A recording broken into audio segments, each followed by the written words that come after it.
HRN listeners. As we celebrate our 15th year, we are deepening our commitment to giving voice to the next generation of food systems storytellers, and we need your help. Our internship and fellowship programs help activate new possibilities for underrepresented and underestimated young people through experiential journalism, audio engineering, and production training. Through these unique programs, HRN helps food equity stewards build essential workforce readiness skills that expand their potential and foster economic mobility. Please consider supporting these critical programs. And with a minimum donation, you can be entered to win a dinner for two at an amazing restaurant in one of 8 cities and tickets to a concert at a great venue in one of those cities. We have incredible partners across the country who have donated, as they also share our passion for helping to educate the next generation of food systems storytellers. Check out heritageradionetwork.org/15 to donate and enter to win today. That's heritageradionetwork.org/15 to donate and enter to win today. And make sure you donate before March 31st. Thank you. This episode is brought to you by HH Bespoke Spirits, a fashionable portfolio of unique spirits, including bespoke gin, rum, and vodka, inspired by the rich cultural history and distinctive style of the Harlem Renaissance. Learn more at hhbespokespirits.com. This week on Meat and Three, we bring you stories about how Gen Z is different from their millennial predecessors through the lens of food. My knowledge of alcohol didn't really come from like Bud Light commercials or like Project X. Yeah, and that's my gripe with the platform as well, is that all these DIY videos, cooking videos, they're 20 seconds. What's one food item from your childhood that you wish you could have today? Dunkaroos, because they don't exist anymore. Mm-hmm. Although, the Dunkaroos Twitter was activated again a year ago, so it's only a matter of time. They've tweeted a couple times, it's pretty hype. Listen to Meat and Three, HRN's food news and storytelling roundup wherever you get your podcasts. So you don't shun the devil with your rock and roll load. Knows that country music's gonna save your soul. The devil finds his groove in them rhythm and blues that sound. It's gonna get you some in the end. Welcome back to The Speakeasy. I'm Damon Boelte. And my name is Sother Teague. And I'm Greg Benson. Hey, fellas. Greg, you sound... Hey, everybody. You sound further away than normal. Where are you? I'm killing it today. I am up in the Finger Lakes. I finally came to my senses and was like, you know what? It's weird. I didn't realize it was summer, and I feel like I'm not alone in this, of just kind of like my mental calendar being stuck somewhere in mid-spring. So I kind of was like, holy shit, it's August. I've been to the beach twice if you count the time I got there just in time to watch the thunderstorms rolling in off the ocean. I haven't really done much, so I finally, did the smart thing and got the hell out of Brooklyn. And right before this, I was enjoying a lovely late morning, early afternoon gin and tonic on the dock, and that's probably what I'll be doing after this. Nice. Yeah. Wow, that smokes everything I've got going. Sother, did you find a new place yet? You were talking about... No, I've been looking around. I will say that we were speaking off air, and I have to move out of my apartment because I can't justify living here with the salary that I'm going to be taking in for the foreseeable future. So, I made the sort of business decision to move out of the apartment that I've been in for a while. But I will say this: that the one where you almost lost your hand, right? No. I've been out of that one for a while. Come on, it was just a finger. Don't over exaggerate. Come on. But I will say this: I've been looking periodically, and my most recent search for apartments has shown that there has now suddenly been a dramatic drop in rental prices. So, I'm looking to move. I'm looking for an apartment with an outdoor space, which, frankly, will probably mean that I'll end up paying the same that I currently pay, but that amenity will be, will kind of abate the fact that I'm probably not going to be going out. So I'll hopefully have a space to kind of grill, or maybe even invite other people over, and have some social interaction within my apartment. But yeah, I've got to move out of the place that I live for sure by November. Oh wow! Okay, well you got a little bit of time. Not bad. And speaking of domiciles, just last week you had not one, not two, but 3 trees fall on your new house. Oh yeah, what happened? I mean, you're talking about the rents being pretty good in New York right now. I'm like, oh, maybe it's a sign that I should move back. But that's not the sign the universe gave you. Right. Well, yeah. So almost died last Tuesday night. The house I just moved into. It's this mid-century modern house in Fairfax, California. It's been there since 1954. And basically what happened was like they built the house around these 3 giant oak trees. I can't imagine how big they were back then, but they're gigantic. Well, they were gigantic until they were cut down from emergency workers having to, respond to this call. Basically, like around midnight-ish on Tuesday night, I had just put in my AirPods, my noise-canceling headphones, and I was listening to some music, and all of a sudden, the guitars were a little bit more loud and distorted, and the drums were heavier, and I realized, holy shit, this like 200-foot tall, like 200-year-old oak tree had fallen. One of the upper branches, which is basically the size of a tree, a normal-sized tree, had broken off randomly. It wasn't dead or anything. Broken off, fallen, and took down 2 other oak trees on its way down, and they crushed the master bedroom, the carport, the garage. Luckily, like everyone was okay. My brother and Carrie were in the master bedroom, and if those other 2 oak trees hadn't been there to break the fall of the biggest one, then who knows what I probably wouldn't be here. But everyone's okay. All the classic cars, all the Harleys, they made it safely. The only thing that the guitars, Damon, the guitars are all in the studio. The only thing that really other than the house being the front of the house being crushed, the only thing that really took a hit was my sister-in-law's 10-year-old Volkswagen Jetta, which she was planning on getting a new car anyway, and so that got totaled, and so now she's got some insurance money. Hey, I'm always like the silver lining guy, right? I was about to say, we'll bring on the bright side. I know there is one. And so I'm staying at my girlfriend's place right now, and spending a lot of time with her, and it's great. It's a test run for us because we're planning on getting a place of our own and moving in together. So yeah, all good stuff, man. I mean, as good as it can be out of that situation. It's been really nice. Neighbors have been coming by with bottles of booze and gift cards to grocery stores and restaurants around the neighborhood. And I'm like, well, great. I don't have anywhere to cook the groceries, but I know that they also have booze there. So that, it's been good. I've had a couple of people send me bottles. So I've got a great full bar right now, but it's all in my ice chest in my bag. So wherever I end up, I've got some nice gifts. So thanks to everyone who's sent me some nice. Well, I mean, you sent us some photos last week, and I'm really shocked to see the damage that it did, and I'm very happy that, of course, all of you are safe. Yeah. And that there is some silver linings. Hey, that insurance is going to help your sister-in-law get a new car that she was already planning to get. That insurance on the place is going to help you remodel what you were already planning to do. Exactly. It's kind of like a little bit of weirdly serendipitous. Yeah, I mean, they were already going to have one might think it was planned. I was going to say, man, like the timing's the oak tree suspicious. only hit the Jetta, you say? Yeah, exactly. I mean, they were already planning on remodeling and doing a bunch of stuff to it, so this is actually going to help. They're going to have to do some foundation work, but now, of course, if a giant oak tree falls on your property, you can't really be like, oh, I don't know, they can't be like, oh yeah, the foundation was a problem before, so you got to deal with it. It's like, no, you got to really have to do everything. You can't do any renovation work or any kind of rebuilding on a broken foundation. So so I don't know. That's that movie, The Money Pit. It's kind of like that, but like a very positive way. That's what I modeled. That's what I modeled my bar after that movie. I think we all have, right? But everyone's okay, so that's good. And I mean, I was thinking about that too. I was like, man, I could always I guess I could road trip back to New York because if I fly back there, I got to do the quarantine for 14 days. I guess I could sneak by if and I'm all about the road trip right now. I think a lot of people have been doing a lot of road tripping anyway because it's kind of the only safe way to get out there. So yeah, I'm following Wayne Curtis's stories on his Instagram. He's traveling from the West Coast to the East Coast with his niece, and it's pretty fascinating to watch.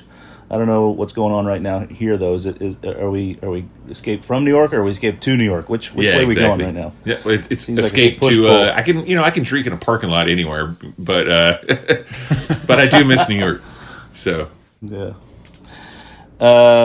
Greg, who we got in the virtual studio with us today, so we can get this show on the road? Well, speaking of New York, we have two folks who have been involved in a couple projects you might have heard of throughout the city over the years. Pegu Club, Clover Club, Leyenda. Joining us, we have Julie Reiner and Tom Macy, and they're going to talk about a new project that they've got in the work called Social Hour Cocktails. What is going on, you two? How are you? Hi there. Hi. Hey, welcome back to the show, y'all. Thanks, Yeah. thanks, Damon. Thanks, Sother. Yeah, it's nice to hear your voices. It really is. Likewise. It's we've been doing this now for several months at this point, where we're doing it remotely, and it's a little bit more awkward than being in studio where we can see each other. But yes, it's very nice to hear your voices. That's relative, I haven't seen either one of you in months. I find it awkward looking across the table at the studio at you every week, Sother. So I don't know. This is better to me. At least I had a shirt on. Oh yeah, exactly.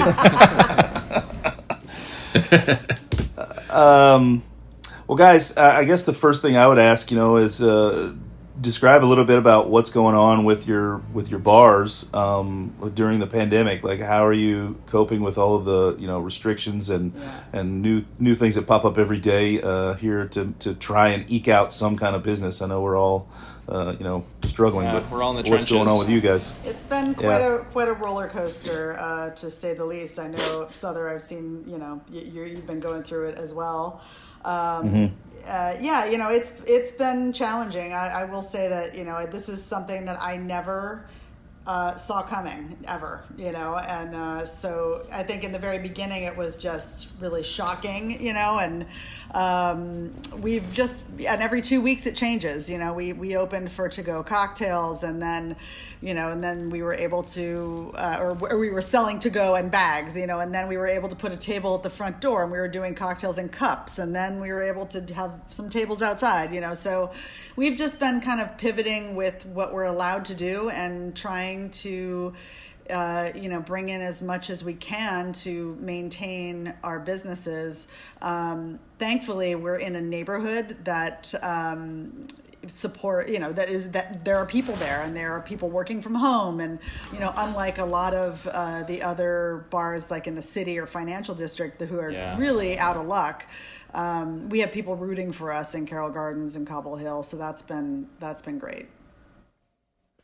I was talking to someone yesterday about who was walking around Manhattan and certainly Midtown, and just how it made me really appreciate what Julie just said, that there is a lot of support around here. So while it's tough, I think we're one of the lucky ones.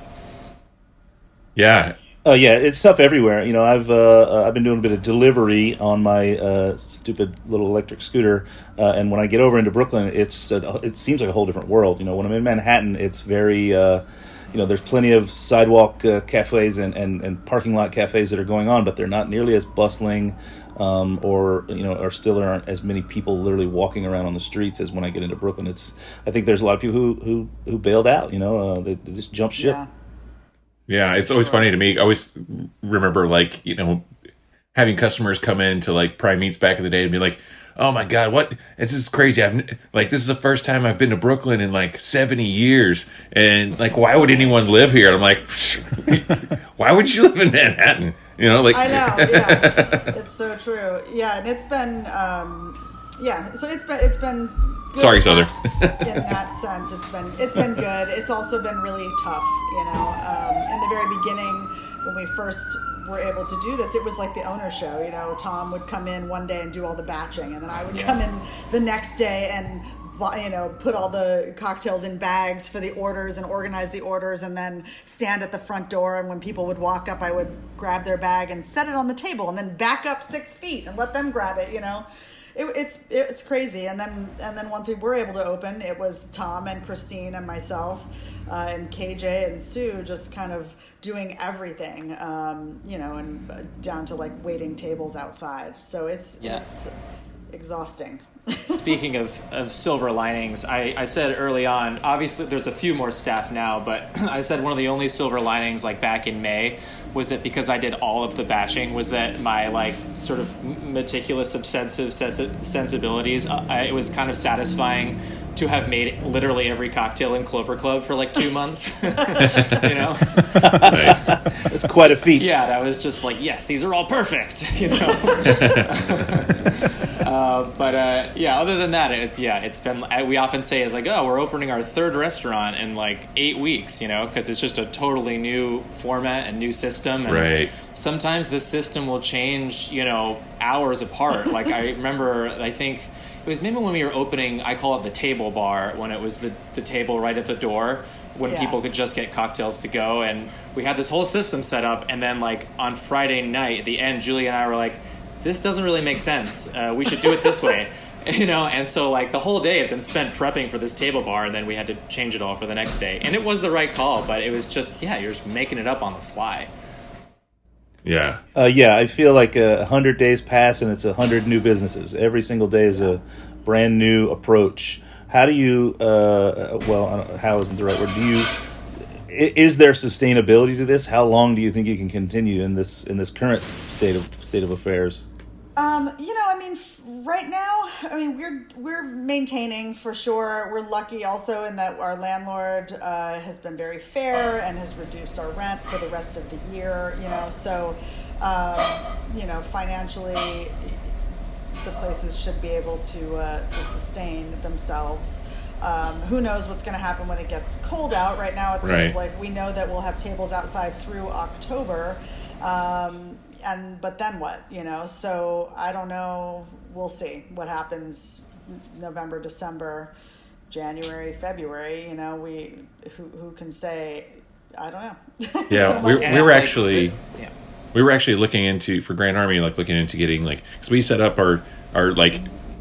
Luckily, we got lucky because State Street is part of the Safe Streets Initiative. I saw that. So we basically have a full block of people will just bring their lawn chairs out and blankets and stuff and set up in the middle of the street down the block and grab stuff from Grand Army, and it's all right, cool, that's great. Our patio section's a block long, but we were wondering about what the legalities are with putting a tent up and having space heaters and stuff like that, because I know, Sother, don't you have a tent up, kind of like a canopy over your tables?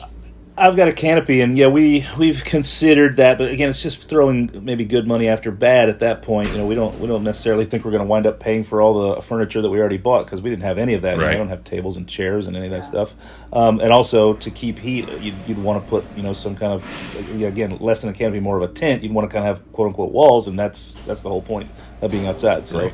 So I don't know if that's something we would even consider, even those sort of stand-up propane heaters there. Well, you can't. So when we know this because at Leyenda we actually bought propane heaters in past years, and the fire department came and were like, no, you're not allowed to do that, and gave us a ticket, and so it has to be electric if you do have heaters, in which case then you're running electric on the sidewalk out to your parking space, and I'm sure we'll get a ticket for putting something across the sidewalk.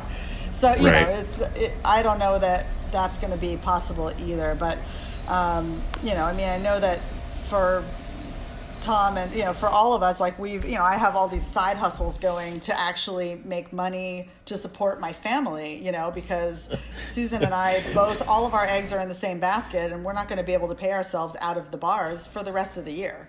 Yeah, Julie, I'm curing salmon and selling salmon on the side. Yeah, I'm doing Zoom cocktail classes. I'm now a global brand ambassador. I had all of these irons in the fire back in March and April when I was freaking out, and then they all came to fruition, and now I'm running around like an idiot. But that's good. I'm I'd rather that.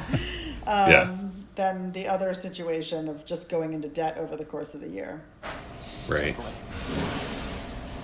It's daunting, and it's definitely keeping me awake at night. The analogy that I've used over and over is that I feel like I'm trying to solve one of those giant, Einstein chalkboard problems, but there are several of the variables that are simply missing, but my brain won't stop trying to solve it, even though I don't have those numbers. So I'm getting no good rest or sleep. I'm just constantly, toggling between what could be and what might be and what goes on.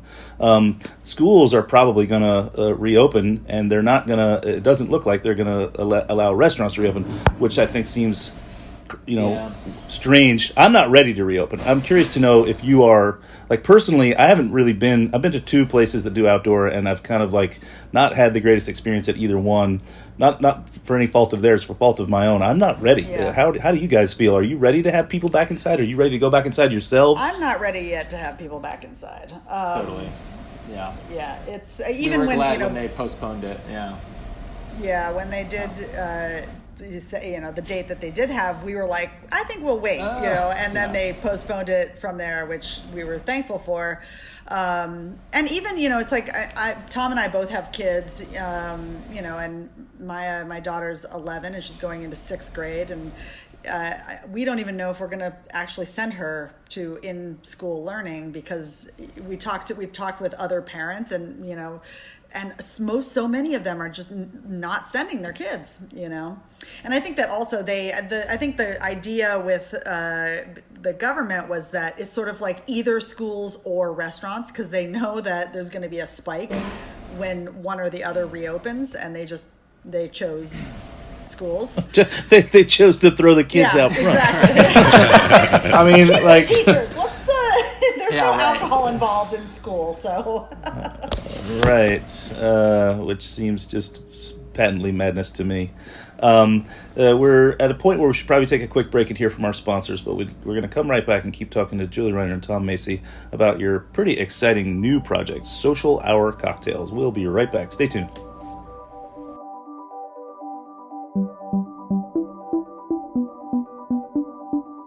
This episode is brought to you by HH Bespoke Spirits, a fashionable portfolio of unique spirits, including bespoke gin, rum, and vodka. The family behind the award-winning boutique and clothing brand Harlem Haberdashery has expanded to distill spirits inspired by the rich cultural history and distinctive style of the Harlem Renaissance.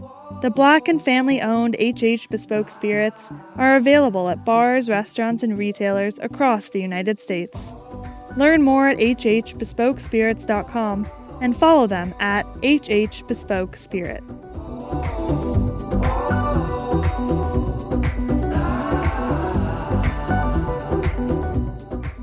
And we're back. You're listening to The Speakeasy on Heritage Radio Network. In the studio today, we have Julie Reiner and Tom Macy, and we were just talking about the current woes of bar and restaurant ownership and what we're doing to kind of like navigate the current weather. In this case, there's a lot of interesting so you were saying before the break that you feel like you've got this giant chalkboard and you're trying to do this huge problem without a lot of the variables plugged in. But I kind of find it exciting. I mean, like I hate to be like the silver lining guy on this. I love how you do this to me every time. It's kind of fun. And like it reminds me. Okay, so I'm doom and gloom. You are positivity, and Greg is color commentary. Greg just calls the plays. Yeah, exactly. But I think one of the most fun things about owning a bar, running a bar, is opening the bar and putting it together and figuring it out and like getting it open. And this feels like someone said before the break, kind of feels like you've kind of opened up like several different businesses, week to week, day to day, sometimes hour to hour. And it's just like kind of making it work. Grand Army's not, thinking about it, because we closed for a couple of months to try to figure out what we were going to do. But I can't say that we reopened Grand Army. We just opened up a different business altogether with some of the similar bones, and, I don't know. It's just kind of interesting. I think, especially in New York City, that's kind of like becomes instilled in you. That's the New York hustle is very real, and like you are kind of forced to find a way, not just in like business ownership and management, but like just in any kind of day to day thing. Trying to figure out how to get from point A to point B. Is there is there a easier way, a better way to do this? Probably not, but you find the way to do it. So. I don't know. Sure. Yeah, I mean, you're definitely right, Damon. there are some parts of this that I consider challenging, and in that sort of way that's exciting and keeps you moving forward. But at the same time, there are parts of this where I think this isn't a challenge; it's a hardship, and we're all having to face it exactly, whether we want to or not. I'm just here for the positivity, man. Yeah, man. You two, are the yin to the yang for real. Yeah, man. I fucking love you. I'm wearing tie-dye pajamas right now. Okay, if that tells you anything. Of course you are. And Sother, are you still wearing the shirt that says "Fuck it, let's drink"? Yeah, fuck this, let's get drunk. Yeah, fuck this shit, let's get drunk. Listen, so speaking of getting drunk, or at least catching a nice buzz, Tom and Julie, you guys have been working on a project for years, kind of under the radar, and man, what a great time to bring it to fruition. Seriously. Yeah. Social Hour Cocktails is now your RTD, ready-to-drink cocktail line that you've put out. Let's talk about that. What was it like being in R&D, and how did it get to market, and where can we pick them up? 7 years ago or so, I was tinkering around with the gin and tonic recipe and, trying to isolate all the best ways to make one, carbonation, ratio, getting the gin cold, and I just sort of realized, like, why can't I just get this already pre-mixed? Like, it seems like it would be a no-brainer, and then that was kind of the spark that led me down this whole rabbit hole of, just like one step after the other, I would ask people questions and be like, have you ever thought about this or what about that? And a lot of times people are like, nah, that's not possible. But, we just kept finding little ways to clear these hurdles. And then about, 3 years ago or so, I talked to Alan Katz at the New York Distilling Company, who makes rye, whiskey, and gin. And I just kind of floated the idea, which it had kind of crystallized at that point, of doing carbonated highball style cocktails like a gin and tonic or a Paloma or a whiskey ginger. And he was like, yeah, that's, let's talk about it. And I remember him saying, though, it's like, I will say that people come to us all the time with projects or ideas to either use their space or use their products or collaborate. And I can't remember the number, but it was a lot.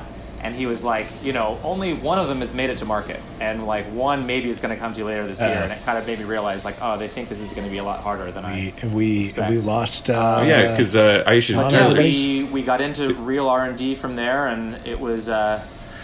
we can talk more about it, but I'll just say that it was a very arduous process to get them perfect. And we wanted them to be as good as a cocktail that we would put on our menu at Clover Club. So the bar was very high, and it was like learning a new way to make a cocktail. I mean, you'd think, gin and tonic, that should be a slam dunk, but it's a whole new set of tools. I sort of feel like it's like not quite like learning to speak a new language, but it's like speaking the new language, but all the words are spelled differently. Like usually when we make a cocktail, it's like, oh, this just needs a little more simple syrup, or this needs a dash of bitters, but like that's not how you do R&D for this type of thing.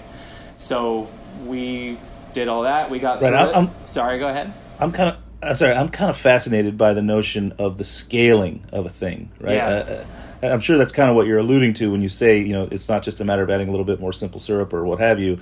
It's the fact that you're thinking, well, this isn't a cocktail. This isn't even a batch of cocktails. This is 10,000 cocktails. Yeah. I don't know, how does that factor in? I'm sure you have experts that you're working with once you get to that level, but like I can't even wrap my mind around it. Well, I will just say quickly, like on it, and we haven't gotten to a huge scale point, so I'm sure this is naive of me to say, but it feels like that's maybe not the easiest part, but it's not the hardest part, because it's a formula, a recipe that is easy to replicate. That's why we wanted to do it, because we're using shelf stable things. We're not making lime juice. Julie and I talked, we're never going to do something where we would compromise the quality of an ingredient like citrus juice. So for the most part, it's a spirit, and we have our sugar and our acids and our natural flavors, and all meticulously dialed into the exact amount, and those can scale fairly easily whether you do 1,000 gallons or 10,000 gallons. The hard part is you got to sell them, and there's a whole bunch of other stuff there, but it can scale. You just got to set up the mechanism to do it, and those exist. Right. Well, there are people out there who've been doing this for a long time, and so I'm sure you reach out to them. How do you get in touch with those folks? What are those processes? Like, how did you go from cocktail napkin idea to perfecting the drink to who's going to can this thing or whatever? I'm trying to be brief. And this is I mean, it's a talk show. We can talk. No, don't give me an opening. So we call it getting canned when you walk in and Tom starts talking to you about our cans. It's like this has been like years in the process. And Tom really took the lead on the development, and I did a lot of the tasting of various. We did so many different variations on the gin and tonic and the whiskey mule to get it exactly where we wanted, where we're raising the ABV, or we're adding a little bit more of a citrus note to it because we wanted them to be. And the spritz, oh my God, the spritz. And the spritz, and we wanted it. The spritz was the hardest one, but we wanted it to be delicious out of the can or poured over ice. So if you're at the beach, you crack open the spritz or the gin and tonic, and it has enough acidity that you're not like, oh, I wish I could pour this over ice and put a lime on it. It needed to be perfect out of the can too, but yeah. Tom, so you'd walk in and Tom would it would be like a 40-minute this phrase yet. Yeah, we'd come home and be like, oh, I got canned by Tom. Yeah. This makes it sound like I'm like hiding behind the bar and I'm just like, haha, there's nowhere for you to go. You have to talk to you about this now. Which is kind of like not that far from the truth. It's like I especially once we got into the. So basically, Alan put us in touch with a number of flavor houses, which do a wide variety of products, and they are just these massive companies and I had no idea going into it. I had my first conversation with a representative that I was talking to just this major high up person, and I was essentially pitching the project, and I had no idea how high the stakes were, which is probably good, but they agreed to work with us on this project, and they appointed this project manager, this guy who really became like this father figure because they basically appoint this guy to help these small businesses not just to develop their products, but navigate all production and just puts you in touch with people about distribution and all kinds of things. And I learned a lot through that, and I started, I learned what I was doing was, starting a business, and that I was an entrepreneur, which I don't think had crystallized. And so to that point, I just thought I was making cocktails. And so I started listening to, more podcasts about business, and I just, it lit this crazy fire that I just thought about it all the time for, every day for however long it took. And that's why I would ambush people, at work, because I was having these conversations with myself all day long. But I mean, it's kind of like the bar industry. It's where you meet people, you talk to them, and you tell them what you're thinking about, what you're working on, and you have a conversation. And then they'll be like, you should talk to this person. And then it just kind of leads, things lead to something else. And it's about filling out all the blanks. The other thing I would add to that too is that, early on, like we saw some canned cocktails and we bought them because we were like, oh, let's see what people are doing. And we realized that most of the ones that had juice in them were pretty terrible because they, what they have to do to put lime juice or mint or, and we're like, oh, this is awful. Or it's just not as good as what you could make on your bar. There was that, or the ones that were like gin and tonics or, vodka sodas or whatever, the ratios are completely off on these drinks. They're making them in 12-ounce cans, and if you do the math on it, it's like, you look at the ABV and it's like 1.5 ounces or 2 ounces of the spirit and then 10 ounces of club soda or 10 ounces of tonic. That's not a gin and tonic, So we were just like, we can do this so much better, and that was the other catalyst. And so as Julie has said, it's like we thought we could do it better, but the can size and carbonation, and there's just tons of problems to solve, and sometimes they end up being bigger ones, or obvious answers. But the thing that's always gotten me about this is like I've been a spirits judge for the WSWAs in like Vegas and in New York, and I think once in San Francisco, and I know Julie's done that a bunch too. Yeah. And it's it sounds like a really cool job. Like you wake up early and you're like judging all these spirits and a bunch of different categories, and everyone gets like, there's like the two that you're like, oh crap. Like the first things you have to taste are like vodkas and like typically like flavored vodkas. And then like at the end of the day, like you just want to get out of there. You have like palate fatigue. All you want to do is just like crush a beer. And, but then like at the end of the day, like everyone has to judge the RTD category. And like, and it's like always the worst because of what you just said, like these things have, like Sother said, these things have existed for quite some time now, but no one's like really dialed them in. And that's because like all these companies that have done it have just done it because they saw an opportunity, but you got to trust bartenders to make these drinks.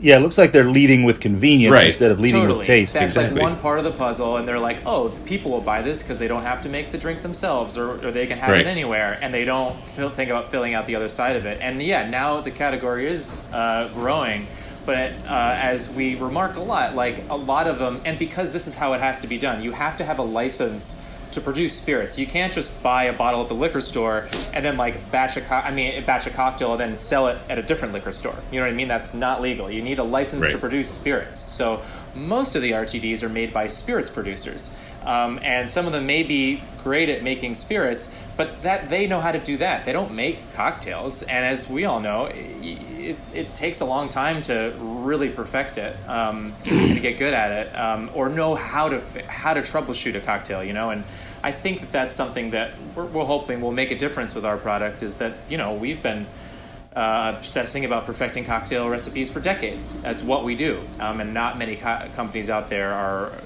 have that background. Yeah, agreed.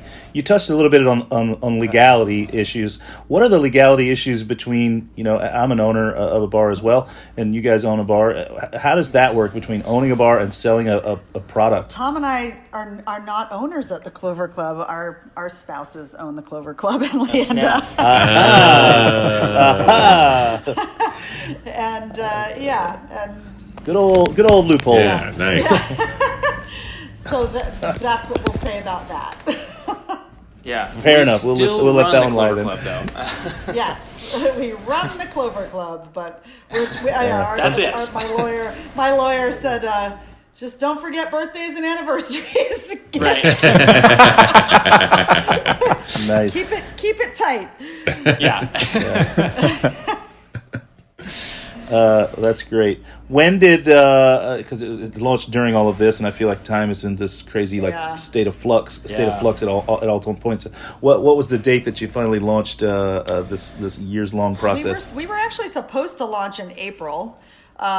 Which obviously we ended up losing some of our funding because some of the people that invested were bar industry people who then were like, oh, I can't invest in this anymore. We launched. We finished our pitch deck at like the end of February, like and a lot of the plan was hotels, sporting arenas, airplanes, like that, and that was all in the deck. And then all of a sudden it was like, this isn't going to work. So we sort of went. Right, you're like a cooler down on the beach. Right. I'm going to sell it out of those. Right. Drink this by yourself. Yeah, you can sell it. Right. Exactly. You can drink it alone. And so, it was a little more of friends and family, to be honest. I mean, I had a group of high school friends that I'm on this text thread with, kind of randomly, and you mean old high school friends? Yeah. No, not current high school students. It was when everyone was talking and frankly pretty scared about everything, and I was like about this. They were looking at the stock market and talking about that, and I was joking. I was like, "Hey, who wants to invest in a cocktail company?"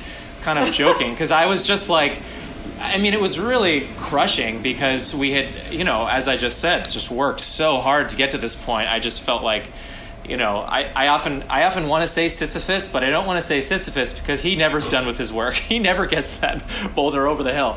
But it just felt like it was never-ending work to get this thing launched, and then the pandemic happened, and I was like, I can't believe this. This whole thing is going up in smoke. Anyway, these guys rallied around and chipped in some money, and we were able to get enough to get moving on our first run, and it slowed things down, but we were able to launch by August 1st. Julie and I started hitting the streets, and I mean, you can't sell door to door anymore. You can't just cold call people, so it's setting up appointments with liquor stores. We're mainly looking at liquor stores right now because the category is exploding a lot, so that right now there's a few spots in Brooklyn that we're carried at, and we've got some samples out to others. I just dropped 2 more off right before we started talking today, and yeah, that's how we're going about it so far. Are you, since all that kind of happened and you had people back out and you got some new people to get on board, did you get back up to the funding you were looking for? Are you still seeking out investors, or how's that part working? We did. We got back up to where we needed to be to launch. And the idea is that we're going to launch. We're launching in New York, New Jersey right now, and then and getting the word out and getting the cans in people's hands so that we can have people taste them. We think they're the best ones on the market, and then we'll do a much bigger raise to try to go all over the United States. Go big or go home, Yeah. So, yeah. And it's nice to be able to focus on something that we can actually grow in the current, situation, because the bars are, as we were saying, it's kind of a depressing state right now. Oh, yeah. I mean, as we've said, the early days in March and April, it was really good to have Social Hour as something, even though it wasn't going exactly how we hoped, to hold on to keep working on. It was definitely good to have that. Yeah, well, I actually want to ask a quick question about the name now that you've said it again, because I have to be honest, I had to check myself. I almost called them social distancing cocktails by accident when I introduced you guys. Totally. Just because that's been such a big term that's out there, and it seems like I think you said this off the break. It seems like a little bit that because of everything that's going on, the ball is bouncing a little bit your way. Do you think, with everyone being conscious about social distancing and rethinking what it means to be social in general, that's actually been a little bit of a lucky break for you guys? Maybe. I mean, at first I definitely was like, right when social distancing became starting being part of the zeitgeist, I was like, this is really bad. This is our whole project. Hey, you don't have it as bad as a certain beer company. Right. Yeah. Totally. But yeah, I was like, no, social, everything is going to be something everyone hates, and it's going to be the associate. But yeah, once it became part of this cultural sort of, whether we like it or not, this cultural movement of how we conduct ourselves, I think it speaks to it. And the short answer is social hour is what my family has always called cocktail hour, and at family gatherings it's time for social hour. And so my grandparents always used, and so I have been using social. I had a website, like a blog essentially, for a couple of years. It was called Social Hour, and it really encapsulated how I felt about cocktails and their value. It's like what I wanted to put out into the cocktail world, like personally. So when we were batting names around a year or two ago, it was sort of like, well, what about the name of your website? It just seemed to really, say exactly what we wanted to say. So we were going with that, and then this all happened, and it's been very surreal. But I do think it still works. It still works, and in the social distancing world, you can still do social hour, and you can do it remotely. It's all about just cocktail's ability to connect people, which is something we really value about running bars. And something we love about it. So it still works on 2 levels, I think. Yeah.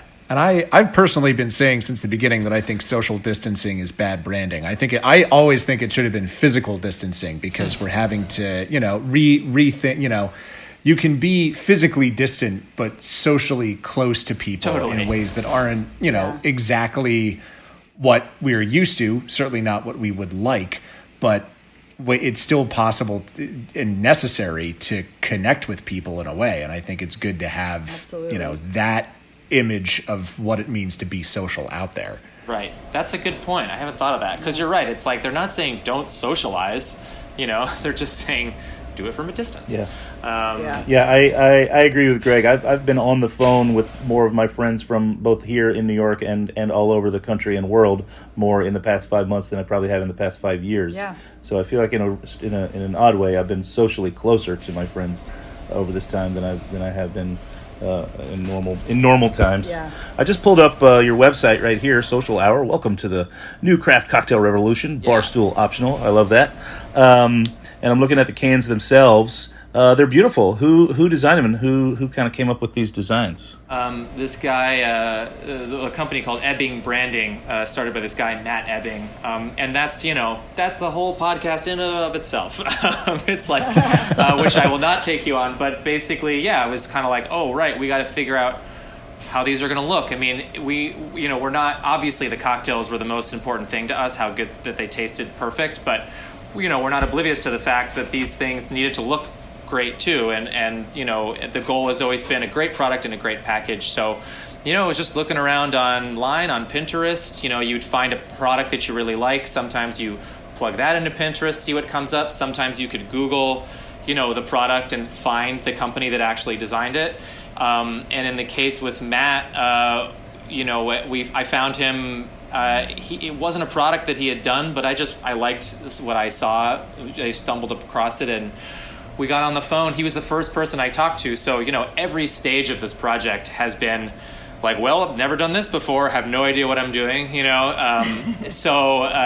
that was the same with that. I'm like, have no idea how to interview a designer, don't know what I'm asking for, but it just felt perfect right away. And maybe I was like, well, maybe they're all going to feel like this, but he really just spoke about how the product needs to connect with people on an emotional level, and not just have it look really great, but like, I guess not connect to people directly necessarily, but connect with how you feel about the product and what it means to you, what you want to put out into the world. It was all about the North Star of what you're trying to achieve, and so he helped us clarify that. I don't think we even had a name at that point. And then, he came with 5 different, we worked with them on a variety of things, but he came with 5 different options. And Julie, Christine, and Sue and I we all were like, oh yeah, number 5, which is very close to what it is now. Yeah. He just knocked it out of the park. Yeah, and I, early on too, I live in Park Slope, and I started talking to some of the Park Slope moms that I know who buy, rosé, wine, and they buy canned wine and different canned cocktails, and I started sort of interviewing them and saying, so what made you choose this one? Why did you pick that one? And one of the number one things was they were like, it looked fun, the packaging was fun, and it looked like it was going to be delicious, and but the initial purchase was very very branding and packaging forward, and that was sort of why they chose it. And then they take it home, and if they liked it, then they bought it over and over again. So we wanted to make sure that the cans didn't take themselves the design didn't take itself too seriously, that it looked like a good time, and was fun.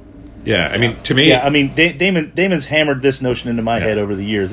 I still think I'm hard-headed about it, but Damon has a design background, and if they have no idea what's in the can, you got to get the can in their house and in their hand. Right. So that's your only marketing ploy, right? The can itself, the design is the marketing ploy. It also looks like something you could grab. It looks fun, like Julie said, and obviously we want to have fun. And if it's social hour, it goes with it. But it also looks really clean. Like the color. That's what I was going to say. They look real clean. And also, you can kind of tell that it's done by real cocktail people, because it's got some legit I like the Brooklyn Bridge on it, but also I like that there's actual shakers and jiggers. I don't know how much you have to pay Greg Baum to use that imagery.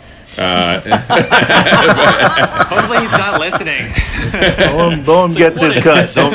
Don't. But no, let's get around. But it's really clean, but also gets his cut. The soft font, the soft script font on the social hour looks just it's all right, cool. This is chill. We're gonna hang out. Yeah. My thing with canned cocktails that I always have to ask is, when are the koozies going to be made? Oh yeah. No, it's I've definitely done my fair share of Googling on koozies. There's not a lot of the 8.4 ounce the slim cans, the slim cans. They have the slim cans for the 12 ounce, but but anyway, so we'll see. But we've thought about it. We may have to engineer some of those. As someone who has a lot of koozies made for Grand Army, I can definitely offer my assistance on that. Yeah, because that's a definite piece of swag that obviously matches right up to the product. Yeah, for sure. Damon. We got to get you guys some samples also, so you can give them a try. Oh yeah, I'd love to. Yeah, I'll totally get on that. I've got them right in front of me.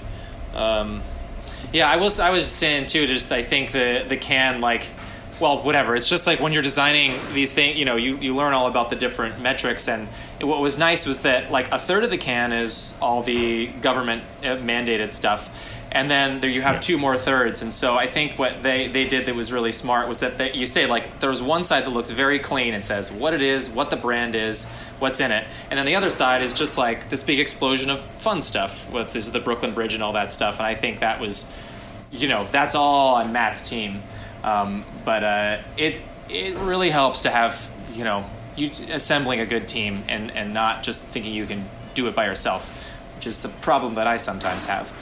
I think that's a problem all of us in our business have, right? We're all very alpha, and we want to handle every part of it ourselves. Mm-hmm. So it's good when you can finally find those people to rely on and step away from some of those parts. I think one of the harder things with the canned cocktails, that are out there is that a lot of the general public who aren't necessarily cocktail industry people, they don't understand what the difference is between malt and actual spirits. For sure. This is a huge debate. There's a lot of these, I've seen, in Hawaii, I'm from Hawaii, and you go into the ABC store and they have the canned cocktails that are there, and you'll see where, some of these brands will make, canned cocktails, and it looks like it's a margarita, but it's actually malt beverage. There's no tequila in it at all. And so I think educating the public on what they're actually buying is going to be part of our process.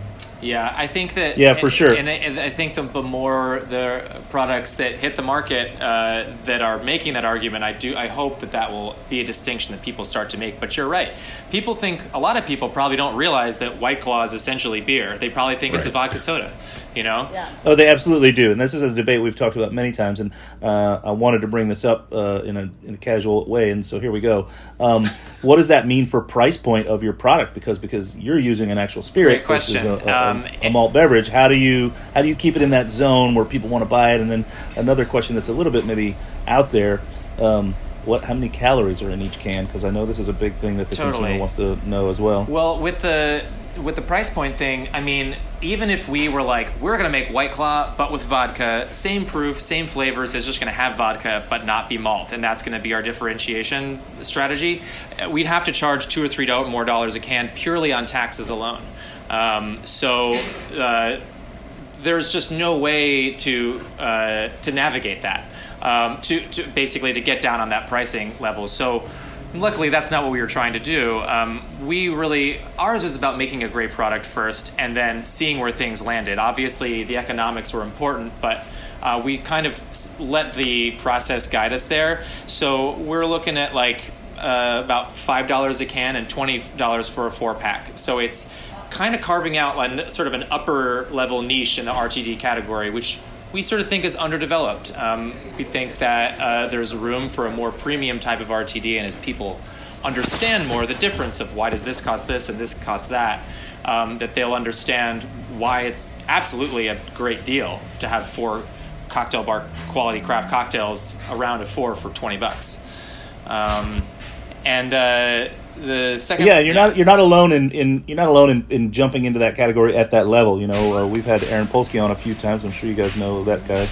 He's got his launch just happened right kind of before all this nonsense as well with live wire drinks, and that's one of the hurdles he's having to try and overcome. Is again, the consumer simply isn't. I hate to call them out, but they're just not savvy enough to understand that. Like you said, I think the majority of the consumer thinks that a White Claw is a vodka soda, and it's absolutely a beer. Yeah. It's engineered to taste like a vodka soda, and so people can't get over their minds why am I paying $2 for this canned cocktail and $5 for this one. And I'm sure that's a massive hurdle for you to overcome, but you've got name recognition. Hopefully that'll help. Yeah. And what was the second? I'm sorry, Sother. What was the second part of your question? Your initial question? Who knows? Who knows? It's more of a comment than a question. Yeah, I mean, it's just a. Anyway, yeah. Again, I'm the doom and gloom guy, so I'm thinking to myself, man, how do you convince someone that this is worth the price when they don't really even get that you're trying to say, I'm selling you either a gallon-sized growler of beer or a gallon-sized bottle of whiskey. Well, they don't see the difference. I do think that part of it is like, people often talk about finding your niche. Well, it's two things. Dominate your backyard. So it's like people around Brooklyn, they say. It's like people around Brooklyn, they do know Clover Club and they know Julie. So there is some name recognition there. So there's some value to be had there. But also it's, about, I think, finding your niche and really dominating it. I don't think that we're ever going to compete on the scale of White Claw in terms of how broadly appealing it is. But I do think that there's a lot of people that probably haven't come over to spiked seltzer because they don't think it's that great, and then the people that are like, spiked seltzer's not that great, and that they understand. There are definitely people that understand the value of a great cocktail, and we have, as we said, went to such lengths to make them genuinely cocktails you would get in a cocktail bar.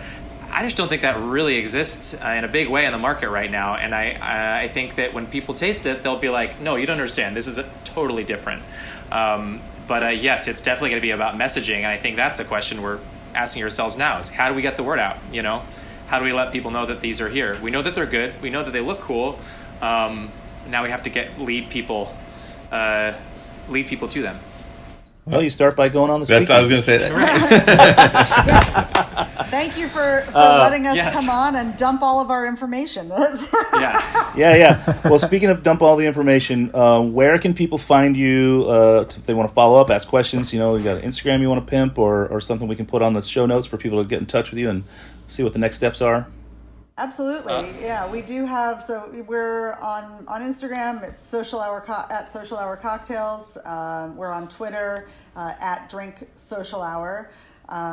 I'm at Mixtress NYC on all things. And then as far as where you can find us currently, we're available in Red Hook right now at Wet Whistle Wines. Corey over there is selling our stuff. We're also at Smith & Vine. You can come by Clover Club as well and purchase all three of the cocktails as well. Yeah, Heights Chateau should be getting theirs tomorrow on Atlantic. I know I was just talking to Alan earlier that he, I think either got them or he's getting 4 cases of each for the shanty tomorrow. And like I said, we have several, pending, waiting to get the orders in. Like literally it's all still very early days. The spritz literally was cleared this late morning to be shipped. They're like, we can't ship it. I'm like, it should clear, and then it did. So it's very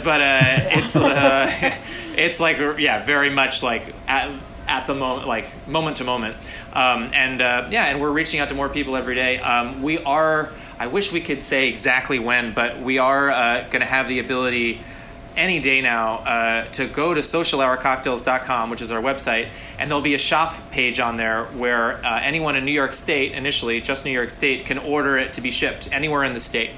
Oh, wow. And then you can order delivery to anywhere in Manhattan and Brooklyn through the website. There'll be, so we're just getting that set up as we speak, and so it should be any day now. Obviously, I'll let everybody know. So that'll be great because, it's hard for people to get places in normal times, and now obviously it's a challenge. So we're looking forward to sharing it with everybody. I know that there's definitely people that are interested. Great. Guys, we are rushing right up to the end of this show. It's really great to have the both of you on and talk about everything that's going on with the bars and the pandemic, and also following up with Social Hour Cocktails, which look amazing, and I can't wait to get one in my hands and in my face, frankly. It's been hot and muggy and gross, and a frosty cold gin tonic cracked out of a can sounds like right up my alley. So love to get a hold of one. We will send some over to you, and we will. Thank you so much for having us on the show. Thank you. I miss seeing your faces, Damon. Likewise. Same. Damon, Sother. Damon was always at Leanda, and I really miss seeing you guys. Oh man, me too. Yeah. Thanks for letting me. Thanks for letting me can you guys for an hour. The secret's out, Tom. Yeah. No. I knew it. I knew you didn't want to talk about the cans. All right. All right. Thank you, guys. Well, we've got a hard out today. So, Damon, why don't you take us out, guys? Stay on the line so we can finish up the off the air stuff. Cool. That's it for the Speakeasy this week. Check out Heritage Radio Network for many more programs like this one, except not as fun. And click on the beating heart to donate to the station. Again, check out Social Hour Cocktails. Julie, Tom, I really miss you guys too. Can't wait to see your faces, and can't wait to try your awesome new drinks. As always, you guys are the best cocktail people in the world. So I just can't wait. I can't wait. And until then, everyone, cheers. Cheers, everybody. Cheers, everyone. So you don't shun the devil with your rock and roll, Lord. Knows that country music's gonna save your soul. The devil finds his groove in them rhythm and blues that Sam. It's gonna get you some in the end. The Speakeasy is powered by Simplecast. Thanks for listening to Heritage Radio Network, food radio supported by you. For our freshest content and to learn more about our 10-year anniversary celebration happening all year long, subscribe to our newsletter. Enter your email at the bottom of our website, heritageradionetwork.org. Connect with us on Instagram and Twitter at heritage_radio. You can also find us at facebook.com/Heritage Radio Network. Heritage Radio Network is a non-profit organization driving conversations to make the world a better, fairer, more delicious place. And we couldn't do it without support from listeners like you. Want to be part of the food world's most innovative community? Subscribe to the shows that you like. Tell your friends. And please, join the HRN family by becoming a member. Just click on the beating heart at the top right of our homepage. Thanks for listening.